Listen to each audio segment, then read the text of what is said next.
Jai Hind children, hoping that all of you are very good. In today we are proceeding with the another topic of chemical properties of non-metal. Okay, so first we have done electronegative character, second we have done reaction with oxygen, and third we have done reaction with halogen.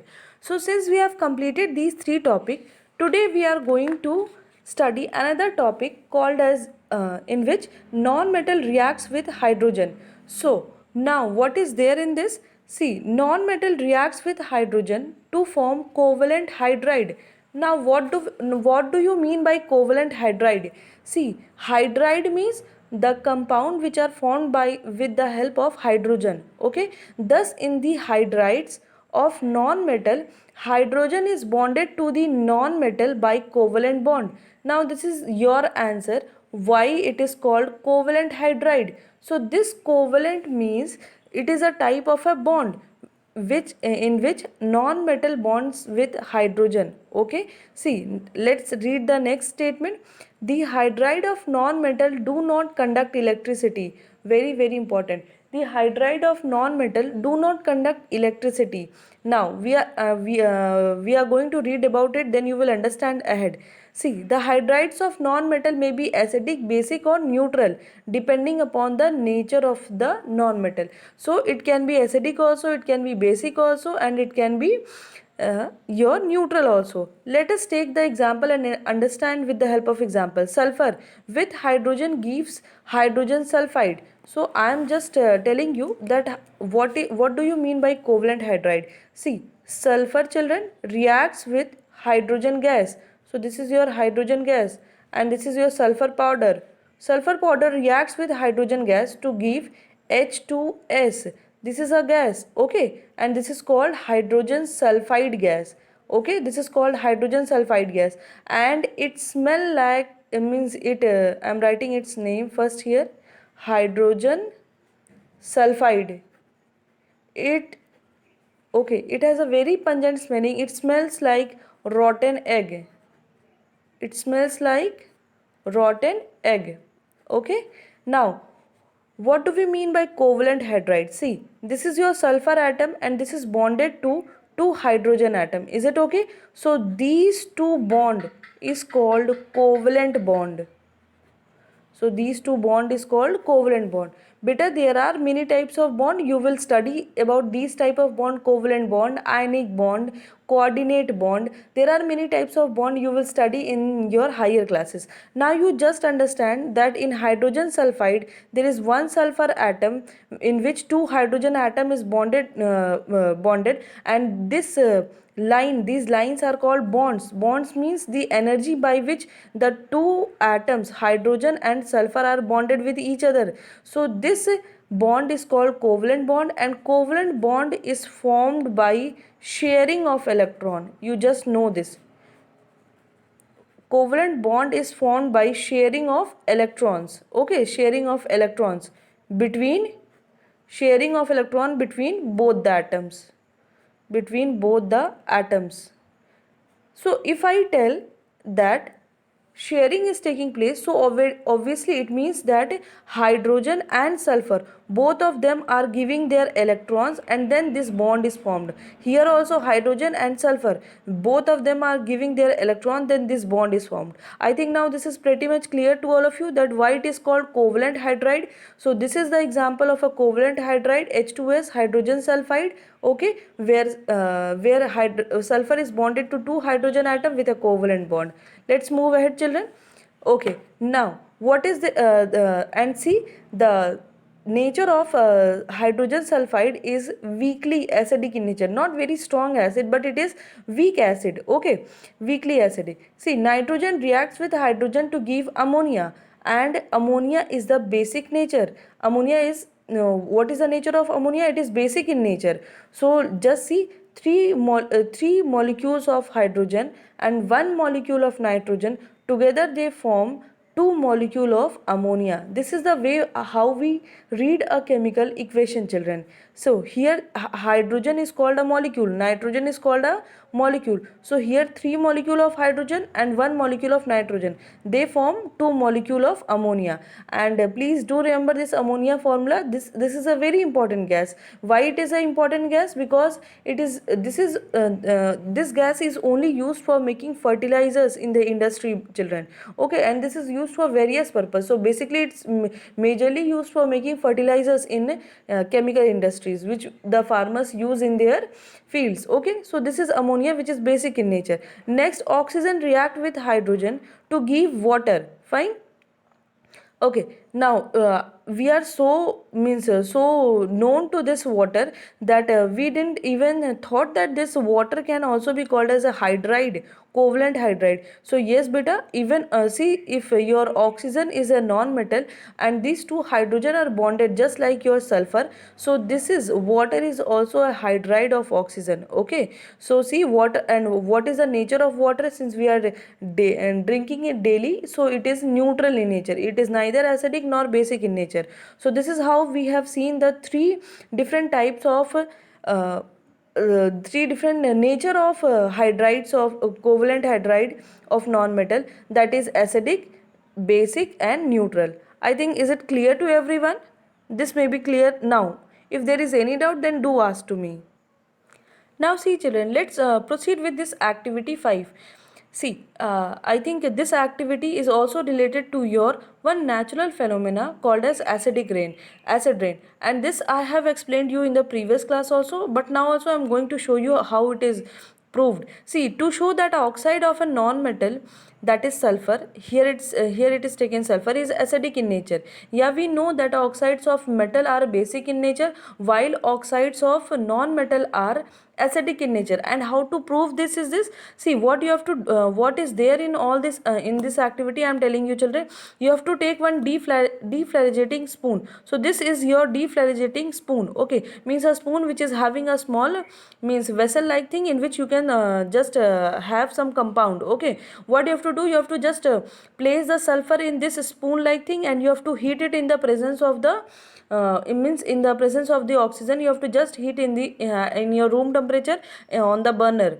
And once this sulfur in this spoon starts burning, okay, if it will burn, then obviously it will release some gas. And when it start releasing some gas, when gas starts coming out of it, this spoon, what you do, you just take this spoon and insert in this jar. What type of jar is this? This jar is having see, you can see it is covered from every side. Why? What is the main aim of inserting this spoon in the jar? So that we can just means we can store the, we can just store the air which is,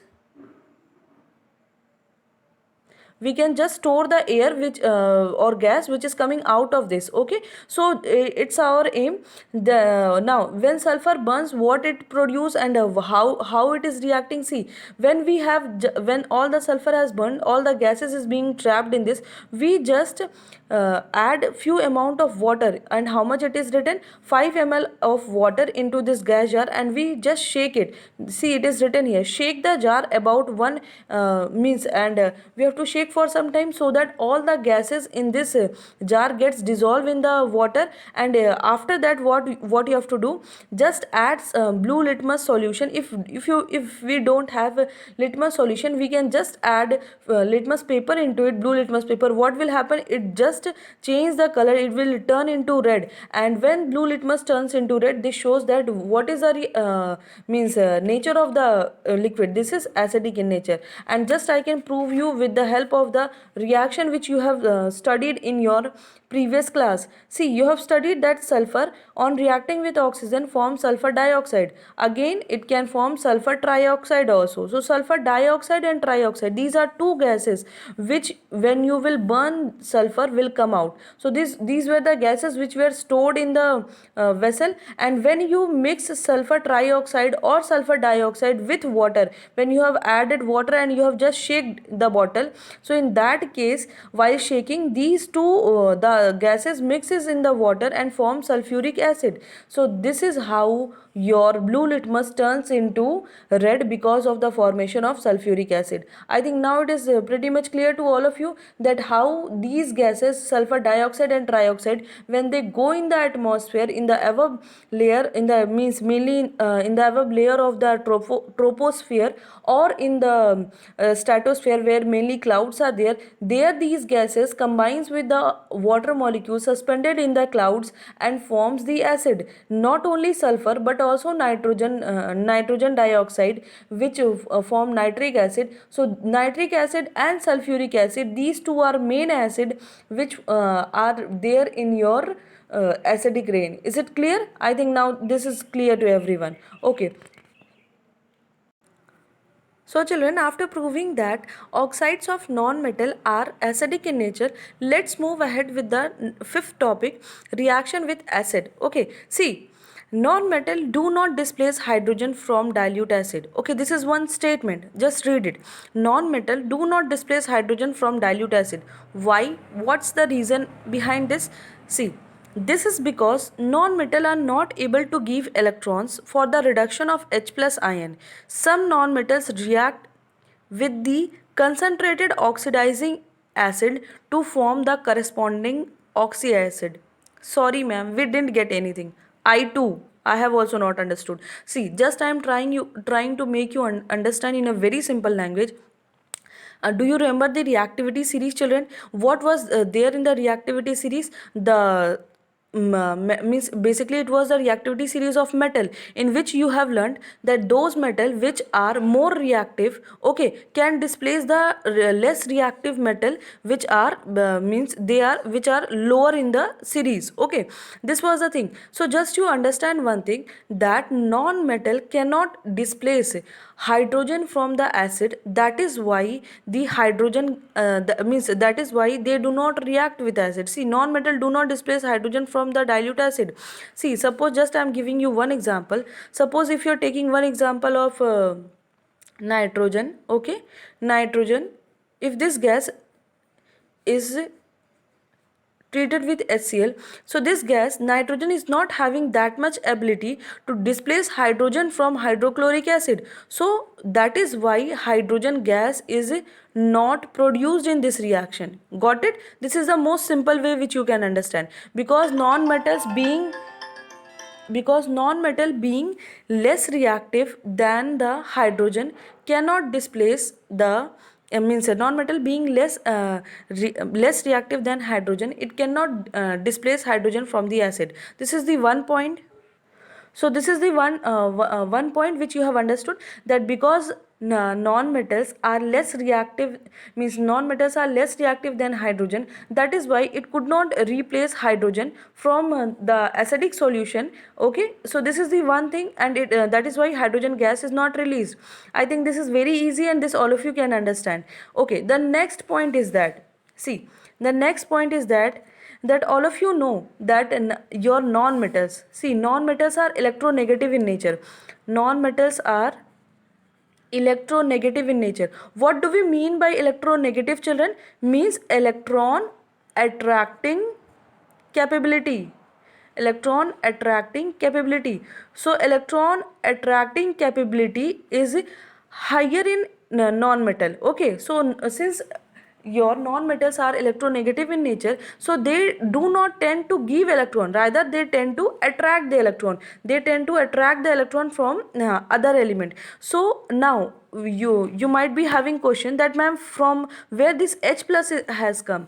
Okay, see beta, H plus means your acids, your acid have the ability, HNO3, HCl, I am taking two of the acid. These acids have the ability to release H plus ion. Okay, sorry, to release H plus ion on dilution in water. So when these acids are added to water, okay, so they release H plus ion in the solution. This is the characteristic property of H plus this is the characteristic property of every acid, that all the acids releases H plus ion on dilution in water. So if the H plus ion is released, okay, if the diluted acid is taken, so that diluted acid is already containing this H plus ion. So and if the H plus ion is there in the solution, and if you are adding one metal to it, just imagine you are taking one diluted acid, suppose I am taking one metal, suppose I am taking magnesium, and you are taking dilute, okay, diluted HCl, hydrochloric acid you are taking. So in this hydrochloric acid, what is present? H plus ions are there. Fine beta.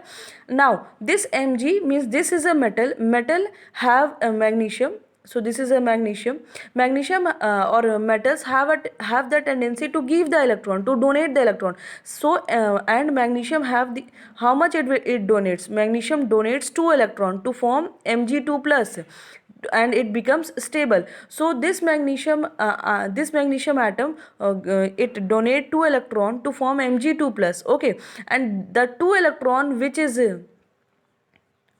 magnesium has released, these electron will be accepted by two hydrogen, sorry, two hydrogen ion. Yes, these 2 electron will be accepted by 2 hydrogen ion, 2 H plus ion, to form, क्या form कर लेंगे भाई? These will form 2 hydrogen atom. H plus मतलब एक hydrogen atom. देखो hydrogen atom के पास एक ही electron होता है, और वो भी जब आप निकाल लेंगे, that is your H plus, and here it is also H plus, means it is a hydrogen atom without any electron. तो ये दो H प्लस आयन एक एक इलेक्ट्रॉन लेके क्या बन जाएंगे? हाइड्रोजन एटम बन जाएंगे. Now when they are formed two hydrogen atom, they form bond with each other, और ये दोनों बॉन्ड फॉर्म करने के बाद क्या बन जाएंगे? हाइड्रोजन गैस बन जाएंगे. इसीलिए जब मेटल रिएक्ट करते हैं एसिड के साथ, since metal donate the electron, ये दोनों इलेक्ट्रॉन आपके एसिड के H प्लस आयन क्या करेंगे? एक्सेप्ट करके हाइड्रोजन गैस बन जाएगा. अब बचा क्या भाई? ये एसिड का ये H प्लस आयन, ये जो हाइड्रोजन है, यही H प्लस आयन बनता है. अब भाई ये हाइड्रोजन तो बन गया, ये हाइड्रोजन बन गया hydrogen gas here, okay, bye accepting the electron of metal, और ये बाकी कंबाइन कर जाते हैं MgCl2, ओके, sorry, हाँ, MgCl2, and this is how hydrogen gas is released, and this is the equation which you have read before. This is possible because metal was releasing the electron, and that is why it is forming hydrogen gas. But now what is the case with the non-metal? Children, non-metal do not release electron, they just attract the electron, they do not release the electron. Since if the non-metal cannot release the electron, so how this H plus ion will get the electron and they will form hydrogen gas? Now I think, is it clear to everyone? This is how hydrogen gas is formed, and if the non-metal are not giving the electrons, so this reaction is won't possible. So that is what it is written in here in your book, that reduction is not taking place. Reduction means when H plus ion forms hydrogen atom. Okay, see, this H plus ion, when it forms hydrogen atom, no, this is called reduction process. This is called only reduction. Okay, now let us come to the next thing. Some non-metals, however, react with concentrated oxidizing acid to form the corresponding oxy acid. Now, okay, generally we know that non-metal do not react with acid to form hydrogen gas or to carry on the reaction, but there are some non-metals which can react with concentrated oxidizing acid, not normal acid. So not normal acid, concentrated oxidizing acid. Okay, so what do we mean by oxidizing acid? Means those acid which can oxidize.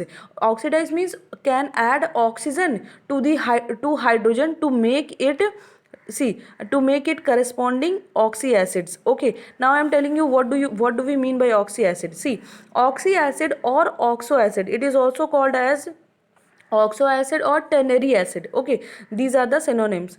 See, what is there in the oxy acid? At least, means obviously oxygen will be there, at least one hydrogen, more than one hydrogen can be there, and one any other element is there. So you may be finding out very, means unknown to you, but you people know this oxy acid. So the example of oxy acid is H2SO4, sulfuric acid, HNO3, nitric acid, H2SO3, sulfurous acid, HNO2, that is your nitrous acid. So these are the examples of your oxy acids. Is it okay? So it contains one hydrogen, one any other element, and oxygen is obviously there. So now And what is the example? For example, sulfur reacts with concentrated nitric acid. See, nitric acid is a strong oxidizing agent. Okay, so it reacts with strong nitric acid to give sulfuric acid. See how?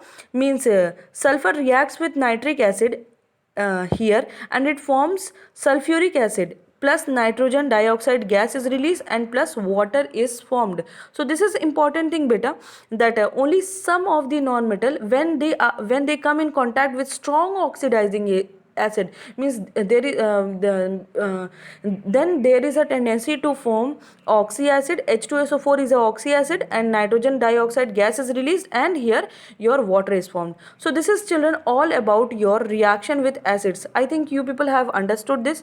Okay, if not, if there is any problem, then do let me know. Okay children, keep learning and keep growing. Thank you so much.